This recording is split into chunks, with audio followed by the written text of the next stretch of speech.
আসসালামু আলাইকুম গাইস, আজকে আমি চলে আসছি নোয়াখালীর বাসায়। এটাকে বলে বিরিক ফিল্ড, এটা বলা হয় বিরিক ফিল্ড। আজকে বৃষ্টি আবহাওয়া দেখছেন, এখানে মেশিন চলতেছে, হাওয়া দেওয়া মেশিন বলে। নোয়াখালীতে এটাকে বলা হয় বিরিক ফিল্ড, আর ঢাকাতে বলা হয় ইটভাটা। ঢাকাতে এটাকে ইটভাটা বলা হয়। আপনাদেরকে আমি কিছু দেখাচ্ছি। এই যে এই ইটগুলো সম্পূর্ণ রূপে হয়ে গেছে, আর এইখানে কড়া দেওয়ার কাজ চলতেছে। এখানে আবার ইট বানানো হয়, সব মিলে অনেক পরিশ্রম করা হয়।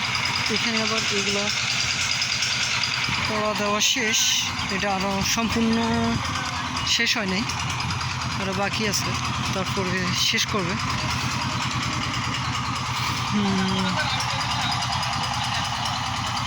ওইখানে বৃষ্টির কারণে প্লাস্টিক দিয়ে ঢাকনা দিয়ে রাখা হয়েছে, কাজের জন্য বন্ধ আছে।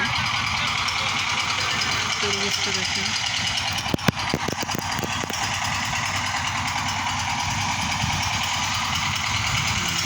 আপনাদেরকে আসলে সম্পূর্ণটা দেখাচ্ছি। এইগুলো সম্পূর্ণ হয়ে গেছে, বাইর করে ফেলতেছে। তাদের মুখে শুনলাম একটা বছরে তারা প্রায় 1,20,00,000-30,00,000 ইট পড়ে থাকে এরা। দেখছেন, তারা এখানে কাজ চলতেছে। এটা হাওয়া দেওয়ার একটা যন্ত্র, তাদের ওইখান থেকে হাওয়ার মেশিনে হাওয়ার মাধ্যমে দেয়, ওইখান থেকে হাওয়া দেওয়া হয়। আমরা আপনাদেরকে দেখাচ্ছি। ওইখানে মেশিনে ইট বানানো হয়। এখানে এগুলোতে কয়লা দেওয়া হয়, এগুলোতে কয়লা দেওয়া হয়। এগুলা কয়লা চালা হয়, কয়লা না দিলে আগুনটা সম্পূর্ণ হবে না। হাওয়া দিতে থাকে, আবার তারপরে কয়লা, এখানে কয়লা দেয়। বৃষ্টির কারণে কয়লাটা দিচ্ছে না। এখানে সবগুলো কয়লা।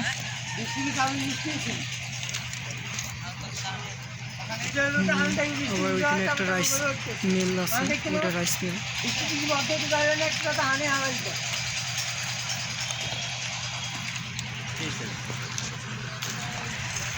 এগুলোতে কয়লা দেওয়া হয়।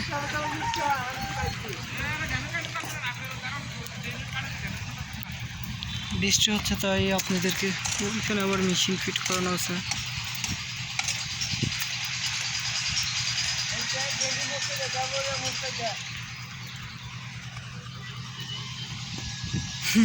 প্রিয়স, আসলে এখানে সবাই একরকম কাজ করে না, কেউ কয়লা চালাচালি করে, কেউ একজন এক একটা কাজ করে থাকে এখানে। দেখছেন, এই বৃষ্টির মাঝেও তারা কাজ করতে হয়। আসলে আমি কখনো এভাবে সরাসরি ইট ভাটার উপরে ইট এভাবে পড়া দেয় এটা আমি জানতাম না। আজকে হঠাৎ করে নোয়াখালী আসলাম, আসার পরে এটা চোখের সামনে পড়েও উঠলাম, তাই আপনাদের সাথে একটু শেয়ার করলাম।